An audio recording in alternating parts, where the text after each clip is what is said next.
En 1955, lorsque Einstein est mort, La date est correcte, c'est déjà ça, mais t'es obligé de nous montrer tes baloches? son cerveau a été volé et a disparu pendant 23 ans. Plus tard, il a été retrouvé dans le sous-sol d'un pathologiste, conservé dans des boîtes Tupperware. Oh bah ça aurait pu être pire. Il a mis son sexe dans un Tupperware. Il a mis son sexe dans un Tupperware. Alors, voler et disparu, ce sont de bien grands mots. En 55, le pathologiste Thomas Stolz-Harvey a autopsié Einstein et prélevé son cerveau afin de le disséquer pour y trouver d'éventuelles explications à son génie.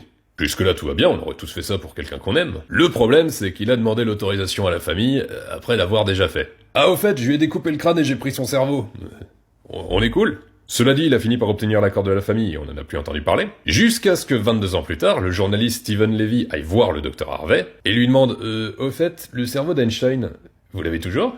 Ce à quoi Harvey a répondu « Bah ouais, il doit être par là. » Avant de sortir d'un carton non pas des Tupperware, mais de bocaux en verre remplis de formol où flottaient des grumeaux. On dirait un après-mauvaise fête de Bayonne, tu vois ce que je veux dire? Alors du coup, le cerveau d'Einstein avait-il quelque chose d'exceptionnel? D'autres chercheurs l'ont étudié depuis, et ils ont bien trouvé certains très atypiques, comme un cortex préfrontal plus développé, une scissure de cellulus moins marquée, des lobes pariétaux asymétriques et un nombre élevé de cellules gliales. Mais d'une, on n'a pas étudié assez de cerveau humain pour savoir si ces caractéristiques peuvent pas être aussi présentes chez des gens normaux. De deux, on sait pas si c'est le cerveau d'Einstein qui était comme ça de base, ou si c'est parce qu'Einstein s'est consacré aux sciences que son cerveau s'est adapté. Et enfin de 3, le fait de savoir a priori que c'est le cerveau d'Einstein fausse les résultats. On s'attend à avoir une explication à son génie dans la moindre anomalie, quand en réalité, c'est juste normal que tous les cerveaux aient pas la même tronche, comme pour nos autres organes ou pour notre physique. Il trouve que t'as une sale gueule. Je suis désolé. C'est vrai que t'as une sale gueule d'ailleurs.